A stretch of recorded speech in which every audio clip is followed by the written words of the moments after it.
नमस्ते। आज के इस बेहद दिलचस्प चर्चा में हम दुनिया के सबसे बड़े इंजीनियरिंग चमत्कारों में से एक पनामा नहर की पूरी कहानी खोलने वाले हैं। मतलब इसका गहरा इतिहास, ग्रेविटी को मात देने वाली इसकी शानदार इंजीनियरिंग और इसके बहुत ही सख्त लॉजिस्टिक्स, हम सब कुछ समझेंगे। ये सिर्फ एक पानी का रास्ता नहीं है, बल्कि ये वो धुरी है जिस पर हमारा पूरा ग्लोबल ट्रेड घूमता है। तो चलिए बिना किसी देरी के शुरू करते हैं।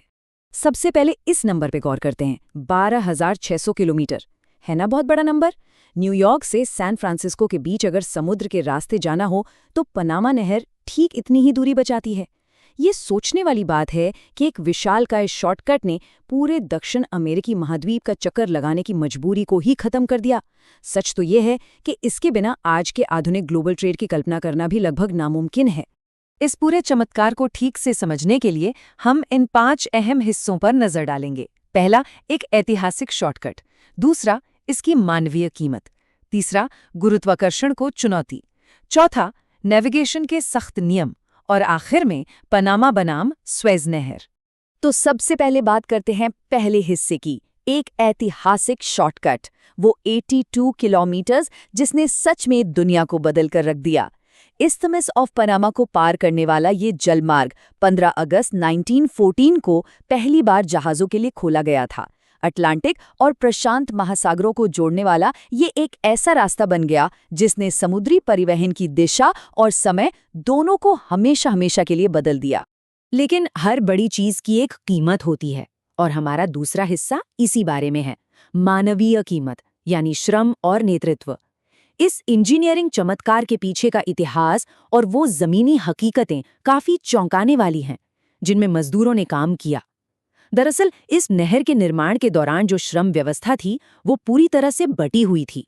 1906 की इस ऐतिहासिक तस्वीर को देखने पर पता चलता है कि राष्ट्रपति थियोडोर रूजवेल्ट खुद निर्माण कार्य का मुआयना करने वहां पहुंचे थे। ये कोई छोटी बात नहीं थी, क्योंकि वो इतिहास के पहले ऐसे अमेरिकी राष्ट्रपति बने जिन्होंने अपने कार्यकाल के दौरान अमेरिकी मुख्य भूमि को छोड़ा था। इससे ही अंदाजा लग जाता है कि अमेरिका के लिए ये प्रोजेक्ट कितना ज्यादा अहम था। अब अगर उस समय के ऐतिहासिक तथ्यों पर नजर डालें तो काम करने वालों के बीच एक बहुत ही सख्त और स्पष्ट बंटवारा था। पूरे वर्कफोर्स को 2 हिस्सों में बांटा गया था, गोल्ड रोल और सिल्वर रोल। गोल्ड रोल में मुख्य रूप से कुशल अमेरिकी नागरिक थे जिन्हें सोने में पेमेंट मिलता था और उनका वेतन 50 सेंट प्रति घंटे तक होता था। वहीं दूसरी तरफ सिल्वर रोल में वेस्ट इंडियन और स्पेनिश मूल के अकुशल मजदूर थे। इन्हें कोलंबियाई चांदी में भुगतान किया जाता था और वेतन सिर्फ 10 से 20 सेंट प्रति घंटे तक ही सीमित था। ये भेदभाव सिर्फ पैसों तक नहीं था, उनकी रहने की स्थितियों में भी ये साफ साफ दिखता था। और ये टेबल स्पष्ट रूप से दिखाती है कि निर्माण के दौरान कितनी भारी मानवीय क्षति हुई थी। डेटा से पता चलता है कि 1900 से 1904 के बीच मृत्यु दर प्रति 1000 श्रमिकों पर 27.6 थी। हालांकि बाद में स्वास्थ्य सुविधाओं और साफ सफाई में काफी सुधार हुआ, जिसकी वजह से 1910 से 1914 के बीच ये आंकड़ा गिरकर 9.3 हो गया। फिर भी सच तो यही है कि इस नहर को बनाने में हजारों लोगों को अपनी जान गंवानी पड़ी। खैर, इतिहास से आगे बढ़ते हुए अब आते हैं तीसरे हिस्से पर, गुरुत्वाकर्षण को चुनौती, एक इंजीनियरिंग चमत्कार। ये सच में दिमाग घुमा देने वाली बात है कि आखिर इतने विशाल मालवाहक जहाज़ों को महाद्वीपीय विभाजन यानी कॉन्टिनेंटल डिवाइड के ऊपर कैसे उठाया जाता है। तो आइए इसे समझते हैं। सबसे हैरान करने वाला फैक्ट यह है, जहाज़ों को समुद्र तल से ठीक 85 फीट ऊपर गाटुन झील तक उठाया जाता है। और सबसे कमाल की बात क्या है, इसके लिए एक भी पानी के पंप का इस्तेमाल नहीं होता। ये बिल्कुल सच है। ये पूरी की पूरी प्रणाली सिर्फ और सिर्फ गुरुत्वाकर्षण यानी ग्रेविटी के बल पर काम करती है। पानी अपना रास्ता और काम खुद तय करता है। दरअसल ये लॉक प्रणाली 4 आसान से चरणों में काम करती है। सबसे पहले जहाज समुद्र तल पर मौजूद निचले चेंबर में प्रवेश करता है। फिर चेंबर के फर्श के नीचे से गुजरने वाले 18 फुट के विशाल सुरंगों से पानी अंदर भरा जाता है। जैसे ही पानी का स्तर बराबर होता है, जहाज अगले ऊंचे चेंबर में चला जाता है। और जब जहाज को दूसरी तरफ महासागर में वापस जाना होता है, तो बस इसी पूरी प्रक्रिया को उल्टा करके उसे वापस नीचे उतार लिया जाता है। इस पूरे निर्माण का स्केल सच में अभूतपूर्व था। मतलब इसमें इतना कंक्रीट डाला गया जिसका रिकॉर्ड 1930 के दशक तक कोई तोड़ ही नहीं पाया। इस पूरे सिस्टम को चलाने के लिए लगभग 1500 इलेक्ट्रिक मोटरों का इस्तेमाल किया गया और जहाज़ों को सीधा रखने के लिए जनरल इलेक्ट्रिक के खास टोइंग लोकोमोटिव्स बनाए गए, जो पटरियों पर चलते थे और 45 डिग्री की खड़ी ढलान पर भी आराम से चढ़ सकते थे। ये वाकई हैरान करने वाली बात है कि 1900 के दशक की शुरुआत में बने एक सेंट्रल इलेक्ट्रिक कंट्रोल बोर्ड के जरिए ये सब कुछ बिना किसी गलती के चलाया जाता था। अब बात करते हैं चौथे हिस्से की, सख्त नेविगेशन और संचालन, आधुनिक रसद नियम। ऐतिहासिक इंजीनियरिंग अपनी जगह है, लेकिन आज के समय में इस नहर को पार करना कोई बच्चों का खेल नहीं है। ये सब बहुत ही सख्त और हाइपर स्पेसिफिक लॉजिस्टिक नियमों से कंट्रोल होता है। इस स्लाइड में जो सबसे दिलचस्प चीज़ है वो है विजिबिलिटी, यानी दृश्यता को लेकर नहर के सख्त नियम। जहाज के ब्रिज से आगे देखने में कोई भी रुकावट नहीं होनी चाहिए। नियम बिल्कुल साफ है।